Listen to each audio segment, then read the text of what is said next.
தற்போது 3000 ரூபாய் மகளிர் உரிமை தொகை 3 மாதத்திற்கு மார்ச், ஏப்ரல், பிப்ரவரி 3 மாதத்திற்கும் சேர்த்து 3000 ரூபாய் என்று சொல்லப்பட்டிருக்கிறது.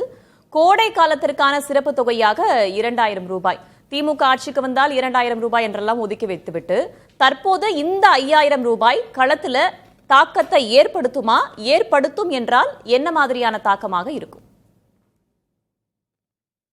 இது நிச்சயமா களத்துல இன்றைக்கு இருக்கிற களச்சூழலுடைய அடிப்படையில திமுகவுக்கு ஒரு பெரிய சாதகமான சூழலை தான் இன்னைக்கு ஏற்படுத்தி இருக்கு.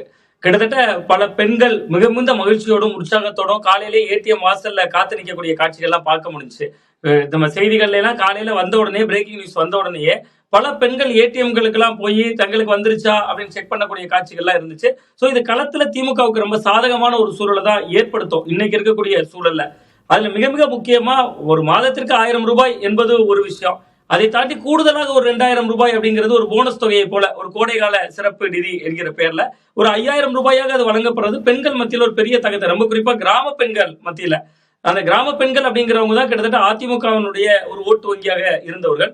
விஜய் ஜெயலலிதா அவர்களுடைய காலத்துல பெண்கள் ஓட்டுகள் பெரும்பகுதியும் கிட்டத்தட்ட அண்ணா திராவிட முன்னேற்ற கழகத்துக்கு தான் இருந்துச்சு. அதற்கு அவர்கள் செயல்படுத்திய திட்டங்கள் ஒரு மிக்சி, கிரைண்டர், மின்விசிறி மாதிரியான திட்டங்களா இருக்கலாம், தாலிக்கு தங்கமா இருக்கலாம், இப்படி பல திட்டங்கள் வழியா பெண்களுடைய மனங்களை ஈர்த்திருந்தாங்க.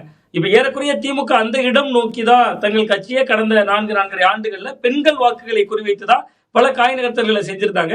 அந்த அடிப்படையில பெண்கள் மனசுல இந்த இன்றைக்கு வந்திருக்கக்கூடிய இந்த 5000 ரூபாய் அறிவிப்பு என்பது ஒரு பெரிய வரவேற்பை தான் இன்னைக்கு பெற்றிருக்கு.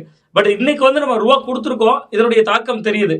ஆனா பிப்ரவரியில பணம் வராது, மார்ச்ல பணம் வராது, எல்லாத்துக்கும் சேர்த்து நம்ம ஜனவரியில பிப்ரவரியில கொடுத்துட்டோம், மன்னிக்கணும், மார்ச்ல வராது, ஏப்ரல்ல வராது என்கிற ஒரு சூழல் இருக்கு. ஆனா இதனுடைய தாக்கம் மிக கடுமையான அளவுக்கு மக்கள் கிட்ட இருக்கான்னு கேட்கறத விட திமுக கூடுதல் சீட்டு வாங்கணும்னு பேசிட்டு இருக்கக்கூடிய காங்கிரஸ் கட்சி இன்னும் கூட்டணிக்குள்ள வருமா, எந்த பக்கம் போகலாம், எந்த பக்கம் சாயலான்னு அலைபாய்ந்து கொண்டிருக்கக்கூடிய தேமுதிக போன்ற கட்சிகள், இந்த கட்சிகளுக்கெல்லாம் கூட இதன் மூலமா ஒரு மெசேஜ் சொல்லிருக்காங்க. ஒரு பக்கம் மக்களுக்கு அது பெண்களுடைய ஓட்டுக்காக அப்படி பல்வேறு வகையான விஷயங்களுக்காக இந்த விஷயம் பண்ணப்பட்டிருந்தாலும் கூட போன வருஷமும் கோடை வந்தது, அதுக்கு முந்தின ஆண்டுகளும் கோடை வந்தது, கோடைகளுக்கெல்லாம் எந்த சிறப்பு நிதியும் வந்து சேரல. பட் இந்த கோடை தேர்தல் கோடை என்பதனால ஒரு மிகப்பெரிய ஒரு ஜாக்பாட் போன்று பெண்களுடைய வங்கி கணக்கில் பணம் வருகிறது, அது ஒரு நிலை. இன்னொன்று பாத்தீங்கன்னா இது பெண்கள் மத்தியில பெரிய தாக்கத்தை, பாசிட்டிவான தாக்கத்தை தான் இன்னைக்கு களச்சூழல்ல ஏற்படுத்தி இருக்கு. அதை விட முக்கியமா எதிர்கட்சிகள் ஒவ்வொருத்தருமே எங்களாலதான் கொடுத்தாங்கன்னு கிளைம் எடுக்க வேண்டிய சூழலுக்குள்ளேயும் திமுக இன்னைக்கு தள்ளியிருக்காங்க.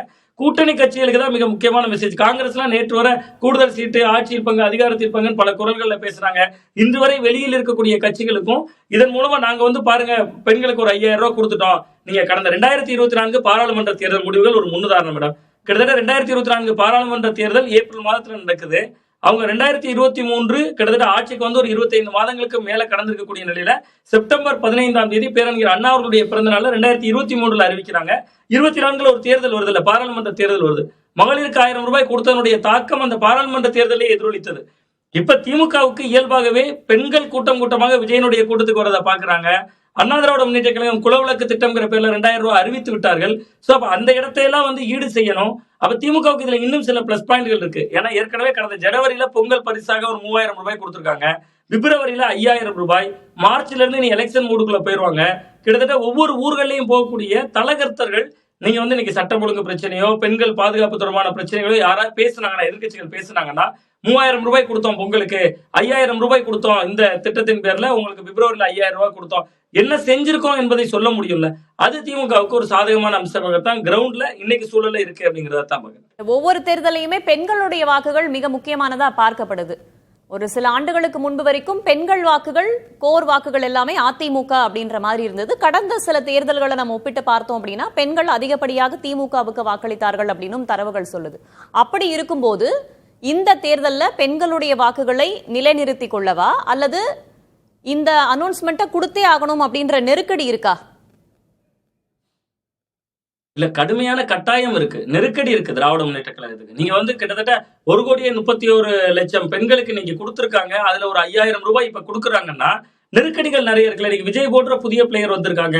அதிமுக அறிவித்து விட்டாங்கல்ல, குலவிளக்கு திட்டம் எங்களுடைய முதல் வாக்குறுதி, 2000 ரூபாய் நாங்க கொடுக்க போறோம். நீங்க அதிமுக இப்ப திமுக கொடுத்து கொண்டிருக்கிறார்கள் என்பது ஒரு கூடுதல் நம்பிக்கை மக்களுக்கு தரலாம். பட் அதிமுக வேறு திட்டங்கள்ல கொடுத்த கட்சி தானே.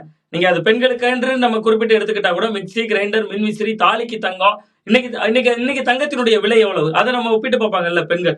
நீங்க அந்த அந்த பெண்களுடைய கிட்டத்தட்ட ஒரு சென்டிமெண்டா உரையாடக்கூடிய ஒரு விஷயம்ல தாலி என்பது, அதுவே வந்து அண்ணா திராவிட முன்னேற்ற கழக அரசுல பெண்களுக்கு கொடுத்தாங்க. ஜெயலலிதா ஒரு பெண் ஆளுமையாக இருந்தாங்க. இதெல்லாம் சேர்த்துதான் அதிமுக பக்கம் வலுவான ஓட்டு வங்கி, பெண்களுடைய ஓட்டு வங்கி இருந்துச்சு. அப்ப திமுக இந்த முறை எப்படி நகர்ந்திருக்காங்கன்னா, மக்களோடு கூட்டணி என்கிற மனநிலையில நகர்ந்திருக்காங்க. ஒரு வகையில சொன்னா நேரடி பலன் உங்களுக்கு முன்னுதாரண பீகார் தேர்தல். பீகார்ல நடைபெற்ற தேர்தல்ல பாஜக மீது என்ன குற்றச்சாட்டை முன்வைத்தார்களோ அதே குற்றச்சாட்டை தான் இப்பொழுது திமுக அதுல பாதியை செய்கிறார்கள். அது ஒரு பக்கமா இருந்தாலும் கூட மக்கள் தங்களுக்கு நேரடியா என்ன பலன் கிடைக்கும் என்று பார்ப்பதை நோக்கி நகர்ந்திருக்காங்க. சோ இது வந்து கிரவுண்ட்ல திமுகவுக்கு ஒரு சாதகமான சூழலை ஏற்படுத்தலாம். இன்றைய சூழல் அப்படி தெரியுது. பட் ஆனா இன்னொரு சின்ன சிக்கல் கூட இருக்கு. விஜய் போன்ற புதிய பிளேயர்ஸ் பேச ஆரம்பிச்சிருக்காங்கல்ல, அண்ணா திராவிட முன்னேற்ற கழகம் விமர்சிக்க ஆரம்பிக்கிறாங்க. சோ இன்னும் தேர்தலுக்கு 2-3 மாதங்கள் இருக்கிறதுனால, 2 மாதங்களுக்கு குறையாமல் இருக்கிறதுனால இந்த உத்வேகத்தை அப்படியே திமுக எப்படி தக்க வைக்க போகுது என்பதை பொறுத்துதான் அடுத்த கட்ட களங்கள் இருக்கும். நிச்சயமா பெண்கள் ஓட்டு திமுகவுக்கு கணிசமான முறையில இந்த முறைக்கு செல்லும், அது சந்தேகம் இல்ல. ஆனா இதுக்குள்ள இன்னும் ஒரே ஒரு சிக்கல் இருக்கு திமுகவுக்கு. இன்னைக்கு விஜய் அவர்கள் பேசும்போது காசு கொடுத்தா வாங்கிக்கோங்க, ஆனா வாக்கு தாவேகாவுக்கு அப்படின்னு பொருள் பற்ற மாதிரி பேசியிருக்காரு. ஆமா நிச்சயமா மேடம், அது கிரவுண்ட்ல பெரிய தாக்கத்தை ஏற்படுத்தலாம். நீங்க விஜயகாந்த் இந்த குரலை தானே பேசினாரு, எனக்கு கடவுளோடும் மக்களோடும் கூட்டணி என்று சொன்னார். ஒன்று. இன்னொன்று அவர் சொன்னது யாரு காசு கொடுத்தாலும் வாங்கிக்கங்க, நீங்க வாங்கிக்கங்க, ஓட்டு எனக்கு போடுங்கன்னு விஜயகாந்த் அவர்கள் சொன்னார். அந்த குரலினுடைய நீட்சி தான் இன்னைக்கு விஜய் போன்றவர்கள் சொல்றது. நீங்க விஜய் அதே குரலை தானே சொல்றாரு, யாரு கொடுத்தாலும் வாங்குங்க, வாங்கிட்டு அவங்க காதுல அந்த விசில ஊதுங்கிறாருல. அப்ப அந்த இடம் விஜய் போன்றவர்கள் மீண்டும் மீண்டும் பேசும்போது இன்னும் ஒரே ஒரு சிக்கல் இருக்கு திமுகவுக்கு. 1,31,00,000 பெண்களுக்கு கொடுத்திருந்தாலும் மொத்த குடும்ப அட்டைகள் 2,23,00,000 பேர் இருக்காங்க. அப்ப 1 கோடி பெண்கள் வெளியில இருக்காங்க.